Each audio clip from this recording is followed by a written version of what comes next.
Afternoon, everyone. We'll go ahead and get started. My name is John Harden. I'm the Museum Division Director here, and I have three announcements before we get into our program. First, please join us on Monday, February 3rd for our next installment of Research Rundown, as Reference Coordinator Courtney Pinkard will discuss how to search African American newspapers in our collection. If you don't know, excuse me, Research Rundown is a virtual-only program, and you can watch it live on February 3rd at noon on our Facebook and YouTube channels. I'd also like to invite you to join us for our third annual Black History Month event on Saturday, February 8th from 10 to 2. Please check our social media channels for a full schedule of events.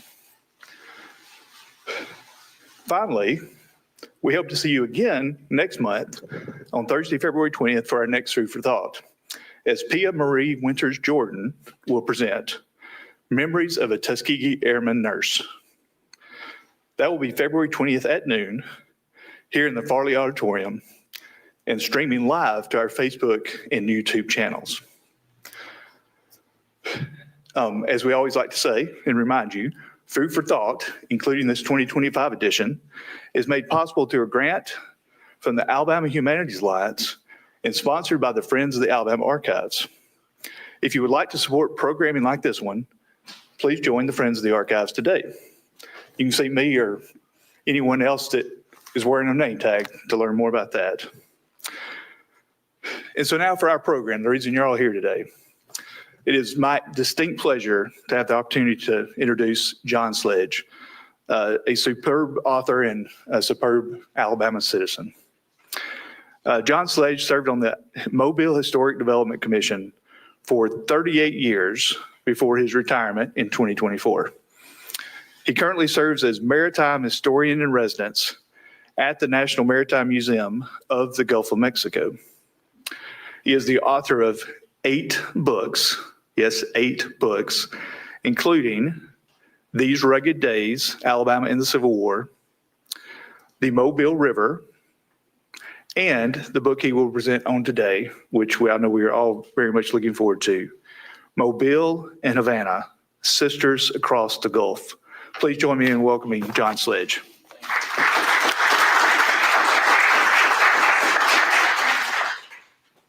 Can everybody hear me? You can.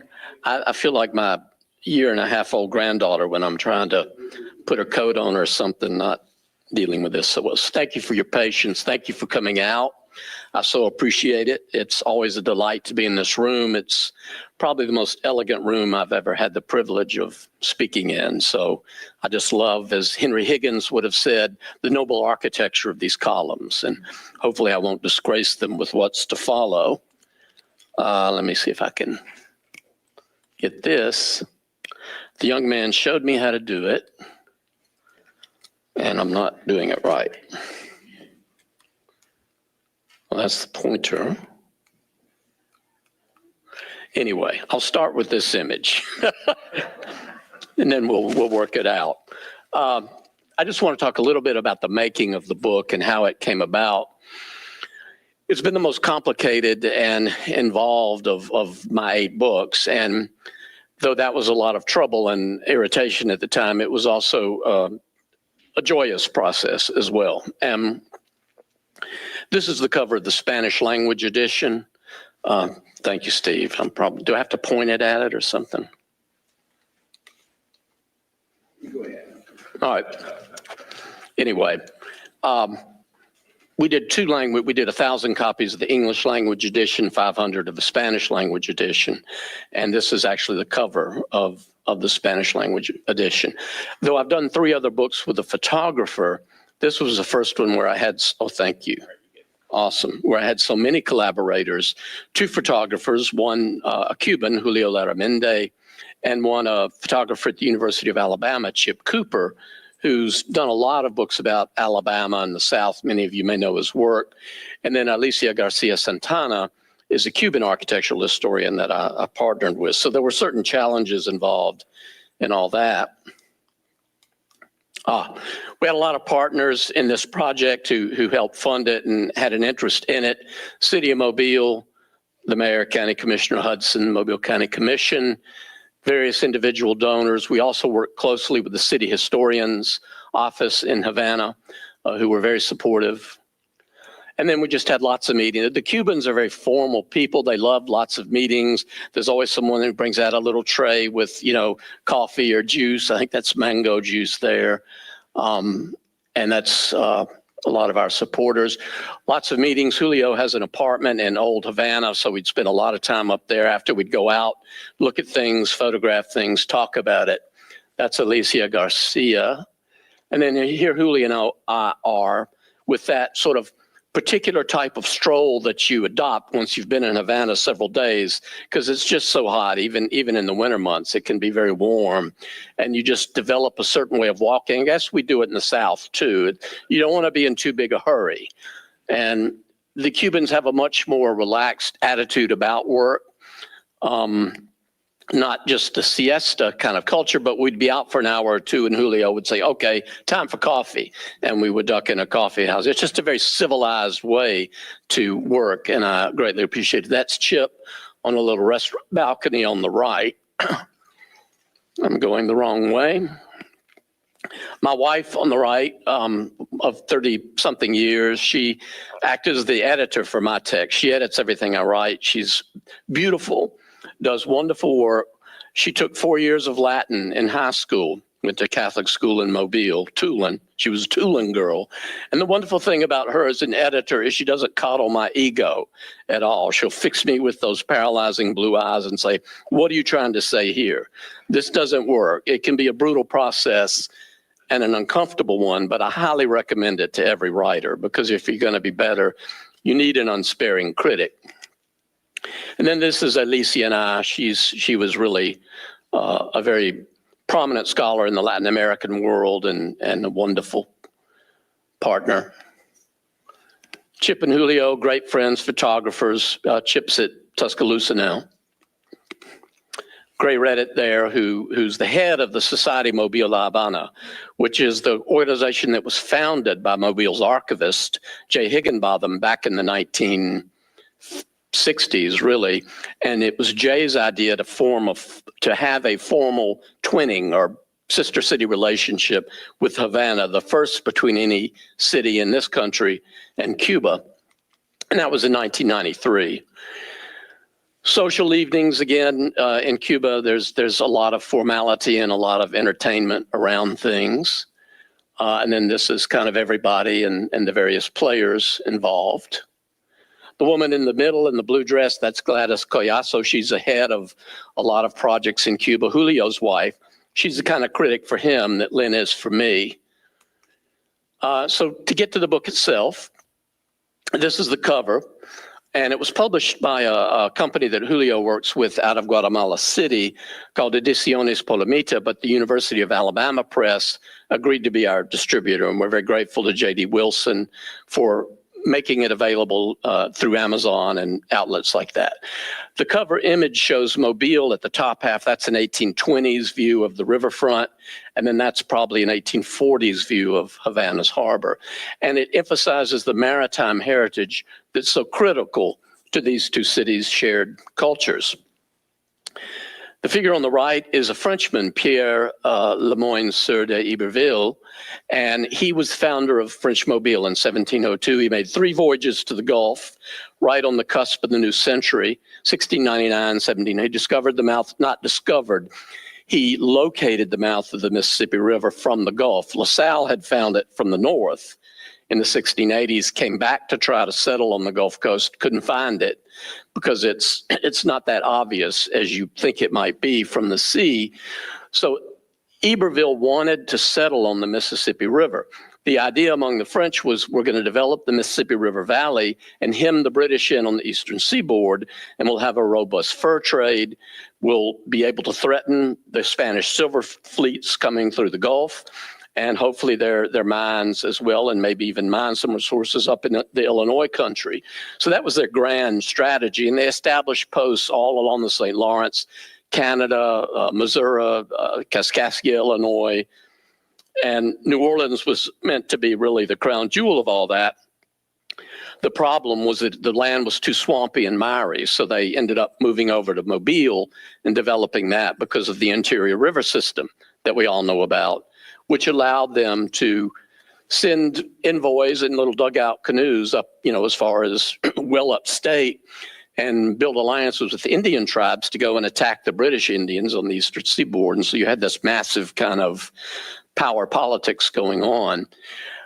The view on the right is Havana Harbor. That's El Morro, the castle that guards over the harbor. It dates from the 16th century with an evolution on up through the 20th. Really, the lighthouse is from the early 1800s. So this is how ships get into Havana Harbor. Iberville would have been very familiar with that view. Of course, the Indians were here all along, both in Cuba and on the Gulf Coast, the northern Gulf Coast. But as far as we know, the Indians in the Mobile area didn't have any contact with the Indians in Cuba. It was just too far a distance. We know that Indians in South Florida made canoe voyages back and forth, but I think getting to the Mobile, Pensacola area was a bit too far. Nonetheless, here's an encampment by George Catlin painted in the 1830s that shows some Choctaws on the beach. And this was typical of how the Indians utilized the Gulf. They recognized it as a natural, bounteous resource.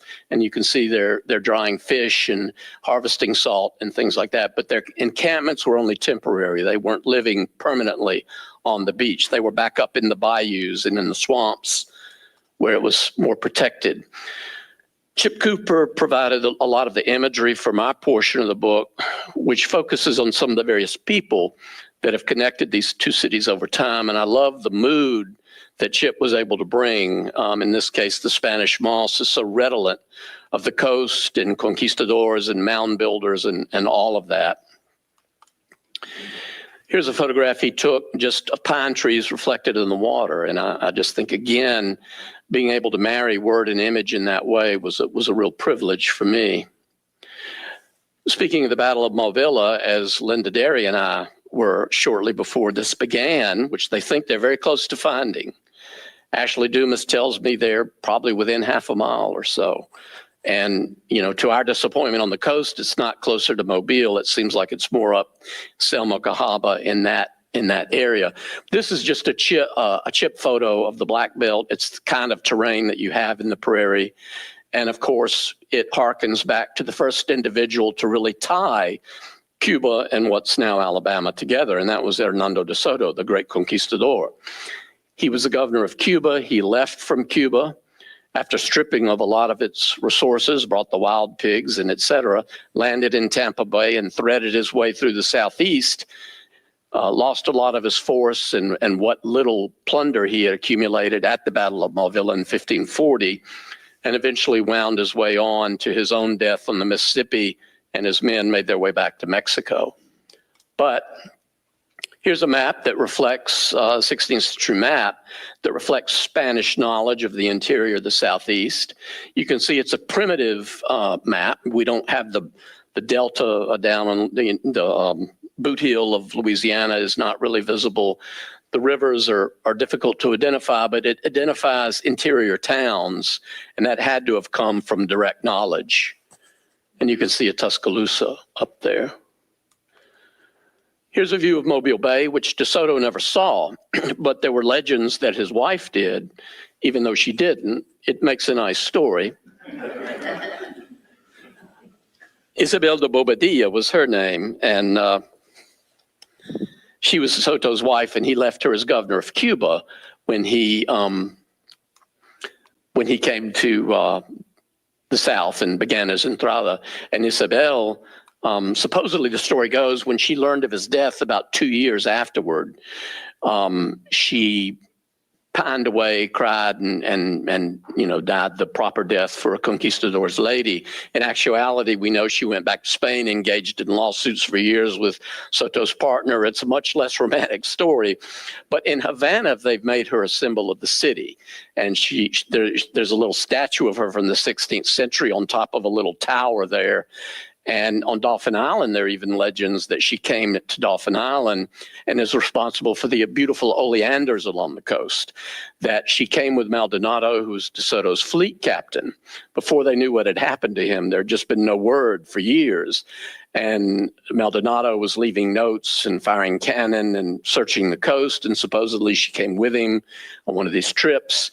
She waited on Dauphin Island in a little cabin, and her nickname for him, this was all from Hatchet Chandler, one of the more original characters in Alabama history, Little Jims from Fort Morgan. Some of you may know the book, but her nickname for Hernando was Leander.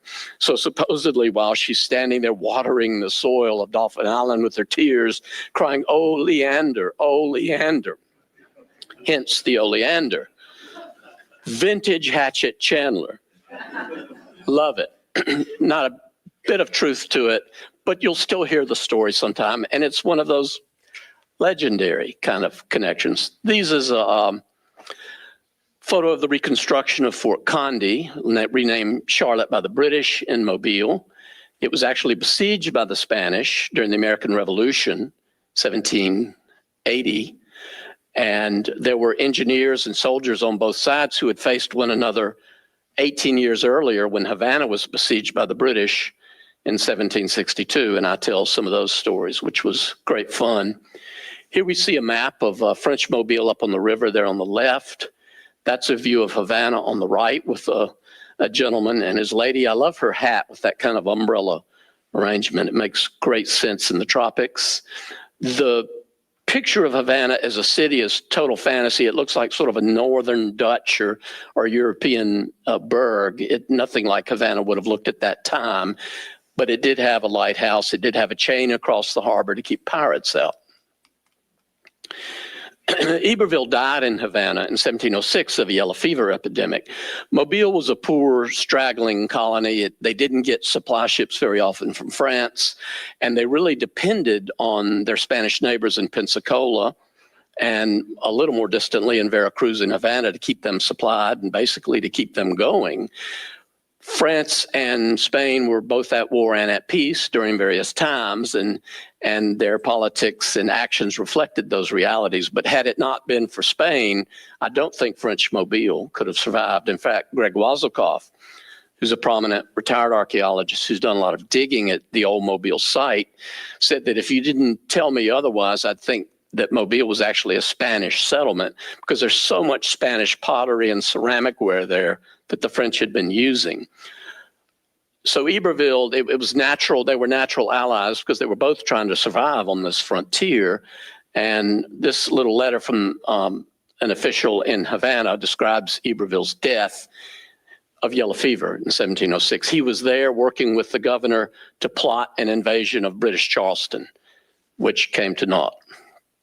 This is a view actually by Julio, I think, of the guns there at the Morro guarding the harbor. And you feel so much history in Havana, like you do in many Latin American and European cities as well. There are just so many grand monuments, so many relics of the past all around.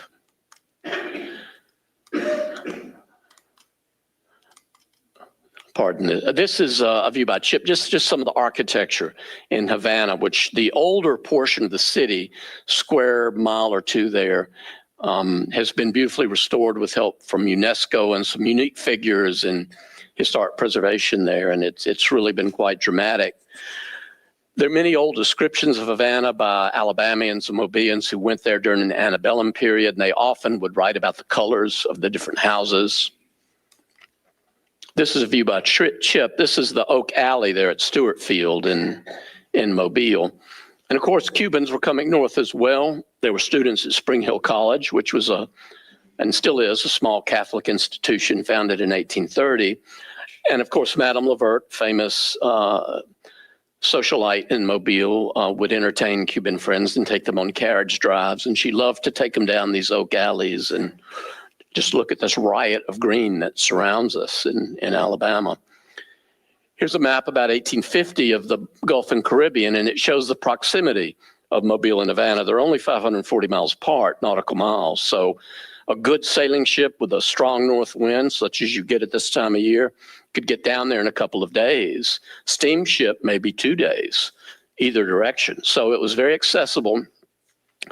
And it was a political hot potato during the antebellum period because Spain still ruled the island. It was a colony, but Southerners saw it as an attractive future slave state. So there was a lot of agitation to bring Cuba into the United States, and that it would balance that, Kansas and Nebraska coming in as free states. So these men were called filibusters, and many of them would be very active in Gulf ports like Mobile or New Orleans.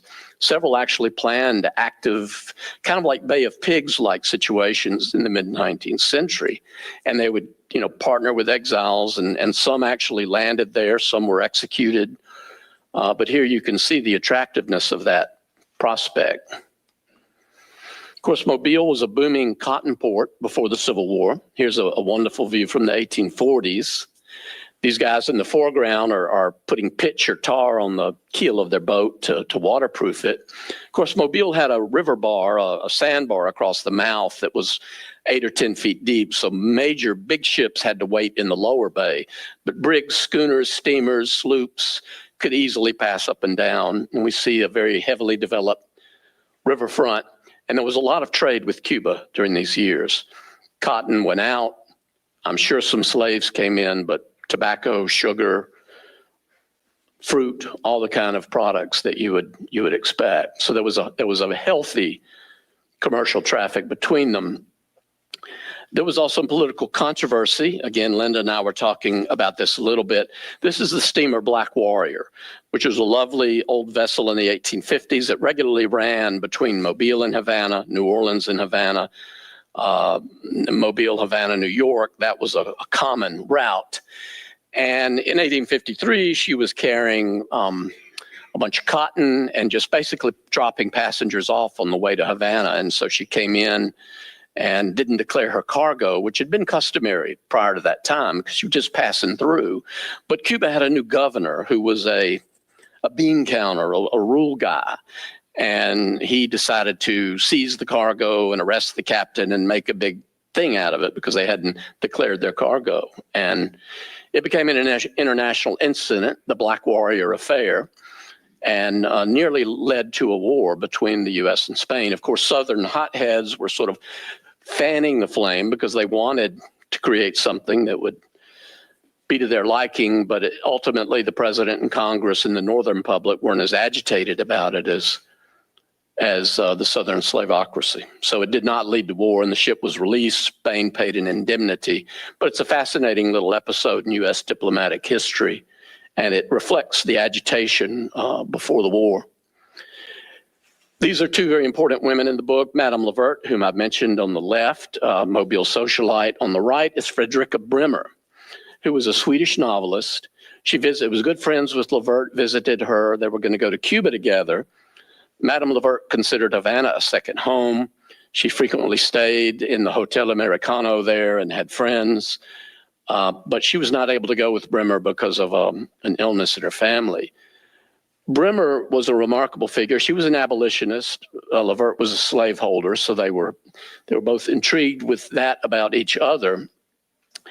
And Bremer just had this devouring mind. She was really an omnivore. She wrote a book called, I think, The Homes of America, 2 or 3 volumes, well worth reading because she describes all the places she visited. Nathaniel Hawthorne said that she really deserved to be the maiden aunt to the whole human race.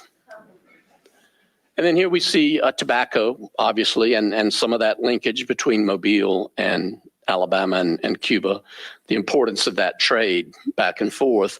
And then on the right is a list of students and some of their characteristics in Spring Hill College. And these are 2 young Cuban men, Nemesio Guillot, he had a brother named Ernesto, and then another young man named Enrique Porto. And they were basically teenagers. Spring Hill College then wasn't like you would think of a university today, but a lot of Cuban children of prominent families were sent there because it was Catholic and they could learn commercial practicalities that would fit them for business when they returned home. And so these young boys were in Mobile, and then the Civil War happens. So they're neutrals. They can't participate in the war. Fortunately for them, they can't be drafted, and they're just stuck there high and dry. And while they're there, they learn this new game that all the students are playing and that a lot of the Yankee soldiers are bringing with them that are prisoners, that the Confederates are playing in the camps. It's called town ball or baseball. And ultimately that, the kids couldn't get home. They learned this new game. Then they ran the blockade on the schooner in '64, and Nemesio has a baseball bat and a glove and a ball. As soon as they get off the schooner in Havana, they start hitting balls. Kids gather around, what's this new thing? And before you know it, we have Cuban baseball and the Havana Baseball Club in 1868, all directly out of Mobile. And of course, Cuba, now renowned for its baseball heritage. I think it's produced 6 Hall of Famers.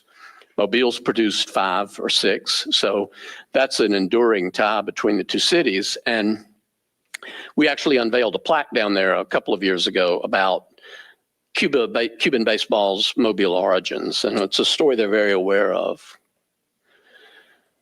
Yellow fever is another story. This is one of Chip's more evocative photographs. You have a lot of rain down there and a lot of decay. So at the time, in the late 19th century, they thought this contributed to disease.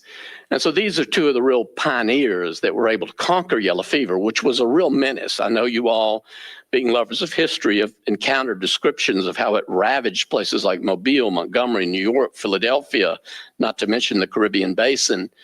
On the left is a guy named Carlos Finley, who was a Cuban scientist, and he actually got clued into the fact that yellow fever was carried by a mosquito. There was a mosquito vector involved, and he was able to convince the Americans who came in after the main incident in the Spanish-American War, when the U.S. was in Cuba, occupying it for a couple of years. The guy on the right is William Gorgas, who was born in Mobile in the 1850s and was a very prominent Army physician at that time. And he worked closely with Finley. And Gorgas thought the problem was just general filth and waste, and he wanted to clean up the city, kind of a good old American approach. Let's get out and scour everything. And they had these brigades of guys going out with brushes and brooms and garbage cans and et cetera. And the mortality dropped a little, but not much. And Finley was saying, well, the problem is the mosquitoes. And finally, they were able to do a series of experiments with some very brave volunteers there, many of whom gave their lives in Havana, to determine that the mosquito was indeed the culprit. So then they knew how to attack the problem, and the guys went out again, this time to empty every little bit of standing water they could find in a gutter, in a cup, in a tin can, in a bottle, in a, if there's a creek bed, they'd pour a little oil on the top of the surface. They'd go in homes, they'd fumigate them with like chrysanthemum flower powder and sweep up all the dead mosquitoes and burn them and put screens on the windows, put screens on people's cisterns. It was really a systematic attack throughout the city, and the results were quite dramatic. By 1906, yellow fever deaths in Havana were 2 or 3 a year compared to, hundreds in previous years. So a dramatic collaboration between an Alabamian and a Cuban. A number of Cuban businesses also came to Mobile to pursue their endeavors. This particular case, we call this encaustic tile. You'll see it on the floor, also on the porches of some prominent churches and homes. And there was a Cuban outfit in Mobile around the turn of the century that made this stuff. And they had like 50 workers. They built a big dorm for them, and they churned this stuff out. And then Walter Bellingrath bought the company of Bellingrath Gardens and Home. So locally, we always call it Bellingrath tile. But the people that brought it and got it going were Cuban. As in the antebellum period, communication and travel was incredibly easy between the two cities. Munson steamship lines offered a direct voyage, as you can see, $35 round trip. This is very much a cruise I would want to go on. I have no interest in a Carnival cruise, but this is one I could live with. You get a white jacketed steward, a little electric fan in your room. You're down there in a couple of days. As they advertised, you can leave Chicago's snowy canyons and within 36 hours be on Havana's tropical beaches. And of course, during Prohibition, trips to Cuba, Havana became even more popular because people would go down there to scratch that itch. And then you had a lot of rum runners coming up from Havana and Cuba as well, and waiting off the Alabama coast along what they called Rum Row, while fast motorboats and launches would go out and toss cash on the deck and then bring the liquor back. William Faulkner supplemented his meager writing income by making a few trips out from Pascagoula. And in Mobile, a big rum ring was busted in the 1920s. Everybody was involved. That's what shocked people. It was the bank president. It was the sheriff. It was, the mayor's wife. It was like, where do you start with all this? And here's a view of Mobile, a modern view looking upriver, which has been so important. Our link, not only as Steve Murray so eloquently pointed out in the blurb on the back of the book, our link not only to upstate Alabama and the development of the interior, but our wider window to the world, our front porch to the Atlantic Basin and all the good and the ill that has brought. Alicia Garcia Santana, in her part, writes a lot about the architectural traditions of Cuba and the Caribbean, Spain, even Northern Africa, and then as they evolved and changed in the States. So she looks not just at Mobile, but New Orleans, this Louisiana house type, many of you will be familiar with. She looks at St. Augustine and Mobile, of course, as well. This is Bishop Portier's house on Conta Street in Mobile. Some interior views on the left. Mobile, you can see how elegant some of these interiors are in Havana. Another Mobile view. Beautiful stained glass work as well. There's really been some state-of-the-art restoration work in Havana. You'll also hear about the decay, and if you've been or if you go, you'll certainly see that. There's been a total lack of maintenance for decades in certain areas. And, every time we're there, a building collapses, and sometimes tragically people are hurt. But where they have been able to put their resources, the results have been spectacular. Then here's a view looking down a street in Havana. That's the Capitol building, which has been magnificently restored. And then on the right, we see a view of the Mobile River, the harbor, looking south toward the skyline. There are two individuals who really more than anybody else are responsible for this collaboration between Mobile and Havana, the sister city relationship.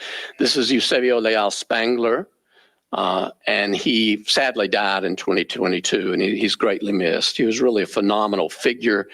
He was close to Castro. He had a lot of international prestige, got a lot of awards, and was incredibly effective both as a historian and an administrator, and marvelously eloquent. His books as a speaker, he was really just really poetic, and he was the city historian for decades. And now that he's passed away, who will be the next one? And they haven't decided. He's really an irreplaceable figure, and they really mourn him there in the preservation community, particularly because it's rare to have somebody with that kind of power and influence and ability who can really make these amazing things happen.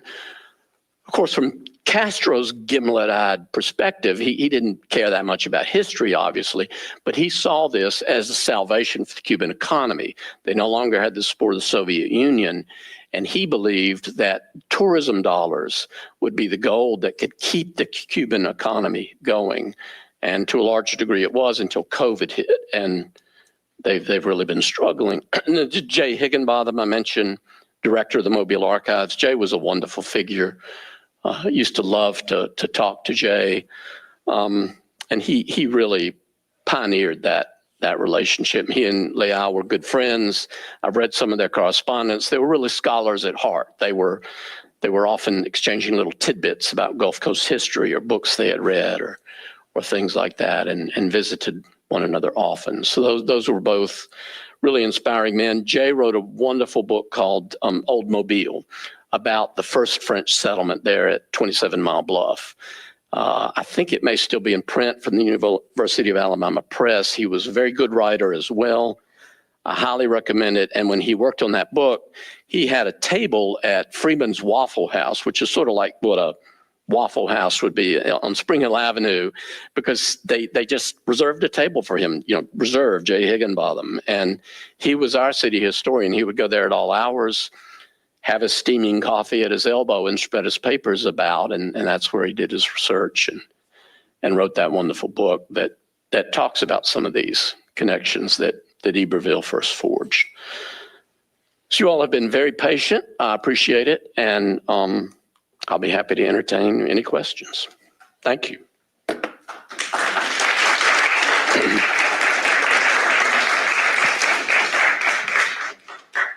If you have a question for our speaker, let me or Sam get the microphone to you so folks online can hear you. And folks online, if you have a question, make sure you're putting it in the chat, and Sam will monitor that and ask it on your behalf. First question.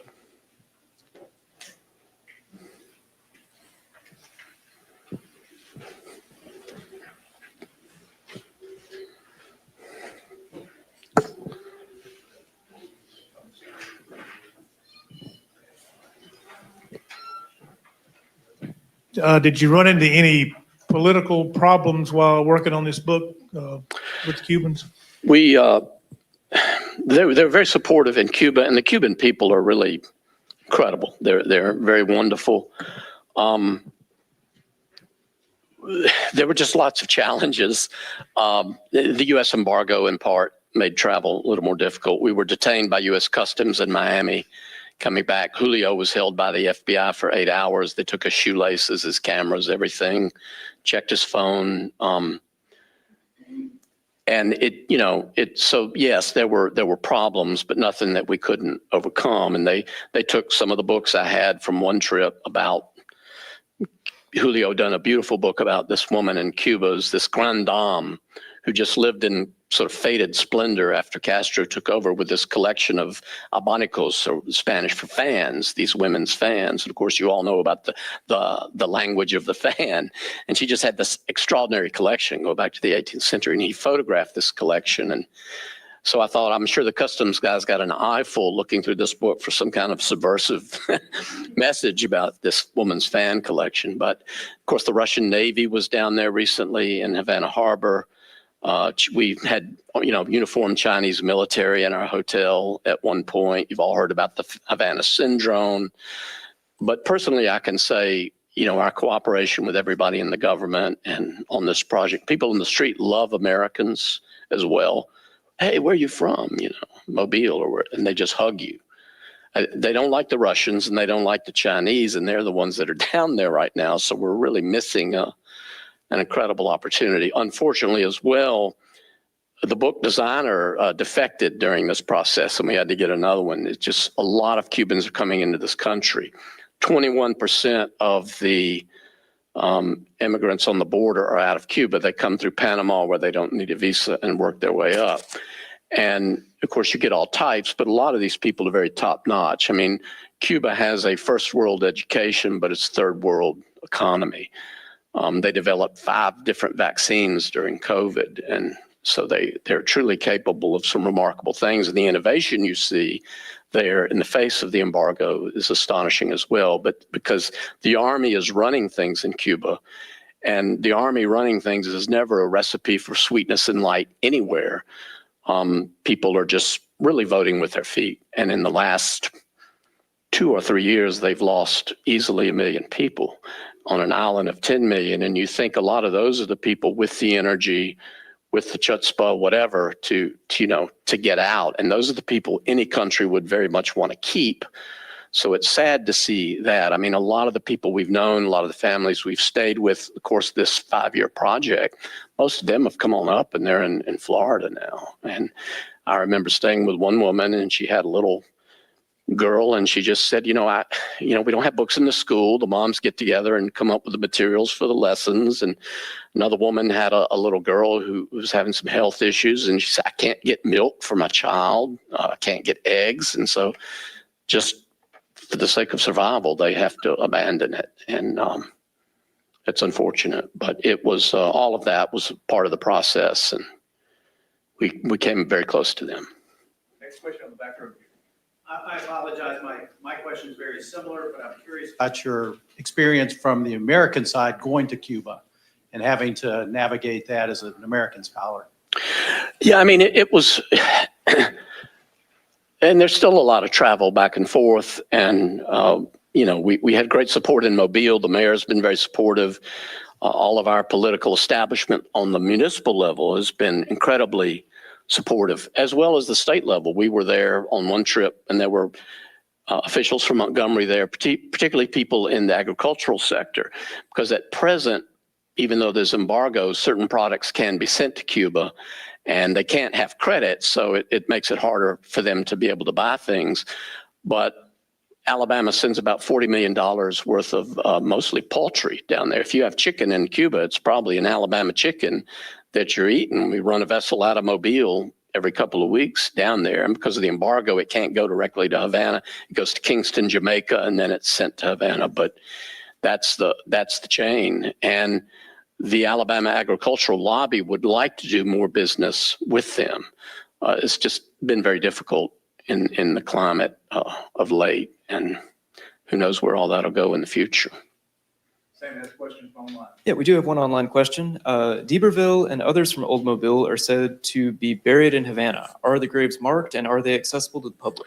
You know, unfortunately, no, it's a great question. Iberville was indeed buried in Havana in a church right there in the old portion of the city, which is right by the harbor. And so in 1741, 35 so years after his death, there was a British warship anchored there. This was part of, you know, regular visits between Britain and Spain. And at a period of peace, a bolt of lightning, Zeus's thunderbolt, if you will, hit this British ship, hit the mainmast. If you've ever seen a mainmast on a British warship from the 18th century, think HMS Victory, you know, they're like trees. Lightning hit this mainmast and it just went right over on the roof of that church and demolished it. Then subsequently, they built a much grander, beautiful cathedral in its place. We don't know where Iberville's grave went. There is a plaque, a bronze plaque, and I write about this in the book, that was placed by a French friendship group in the 1930s. They brought an ocean liner over, old style ocean liner, to Havana and did a little celebration. They were celebrating anniversaries of Iberville, LaSalle's, discovery of the Mississippi and cities in Canada. They even had French royalty on board, and they had this beautiful bronze plaque about, you know, Havana being the birthplace of Iberville, that he had founded Mobile in 1702, and they gave it to the Cuban government. And we got to see that plaque. It's in the Captain General's Palace in Cuba. Then the French coalition came to Mobile right after that on their vessel, gave an exact replica of that plaque to city officials in Mobile, and it's currently rests on the northwest corner of Bienville Square and is recently beautifully restored. So I think that's a nice, tangible artifact that has continued through time to link those two individuals. But the original grave, we have no idea where it is. The State Department normally coordinates or sanctions sister cities. Did you go work with the State Department with the book, or? No, I didn't. And of course, the sister city thing has been in place since the 90s. So that work had all been done. Yeah. We didn't have any contact with high officials in the U.S. government. Okay. I was caught by past, present, but I'd like to know what you think the future is for Cuba. It's like my friend Jack Davis, who wrote that wonderful book, The Gulf, won a Pulitzer, The Making. And he said, people always want historians to predict the future. My daughter says I'm yesterday's man. I should probably stick to the past. I know that this last trip, we were there in November, was depressing. I mean, the poverty is hard to witness. And there was a certain despair on the part of the people and a certain hopelessness that I hadn't seen before that was upsetting. It's in part fueled just by the, what's coming and the fact that they're continuing to lose people and their own government just can't produce for them. And so it's very bleak there right now, unfortunately. After listening to your stories about how bad the yellow fever was, can you explain why, like William Rufus King and people would go there for their health? It's a good question. Probably it was to do with the time of year. You know, it's going to be worse in the warm months. I can't remember when he was there. He stayed, William Rufus King, of course, Alabama's highest public official to date, our vice president in the 1850s, was Pierce the president? Or I think Franklin Pierce was his president. He's probably also our most prominent gay high official. Andrew Jackson called him Nancy Queen. So he had that reputation then. He was suffering from tuberculosis and he went to Cuba for his health. This was before he was inaugurated. He'd been elected. And he stayed at a plantation called Ariadne, and he was taking what they called the sugar cure. They had these big vats where, you know, sugar was being heated, and they believed that by breathing in these fumes, you could better your health with tuberculosis. And it was all bogus, but he was doing what he could. So while he was there, it was time for the inauguration. This was in March. And he was inaugurated on Cuban soil, the only high U.S. official ever inaugurated on a foreign land. U.S. consul came out of Havana to administer the oath. King was held up between two officials while he wobbled there. And one newspaper correspondent said, "Today it is cold and blustery in Washington while the president takes the oath in office, while here in Cuba we stand beneath an azure sky on a carpet of emerald green while the vice president takes his oath." Standing in Matanzas Harbor was the USS Fulton, waiting to bring the vice president to his office. King felt like it was time to go, but that he was at death's door and he wanted to die at home. So the Fulton brought him up to Mobile Bay at breakneck speed. He comes to the Mobile River. The vessel glides up to the battle house, and the Mobileans are there to greet their vice president. They're proud. There's a militia company there. There's a brass band. Madame Levert is there. They're all ready to celebrate this moment. And the vice president is brought off the vessel in a sedan chair, so obviously ill that he can barely acknowledge the president. And Madame Levert just describes a hush that falls on the crowd. And the vice president's taken to the battle house for a night. And then he's put on a steamer the next day and brought up the Alabama River to his plantation Tranquila in Dallas County, where he died. And now you can visit his tomb in Selma. So it's certainly an interesting story. But in King's case, things couldn't get any worse than it was in March, when the threat wouldn't been as dire. Another online question. Do you recommend a tour group for visiting Havana today? I definitely encourage people to visit, just because it's such an incredible place and the people are so wonderful.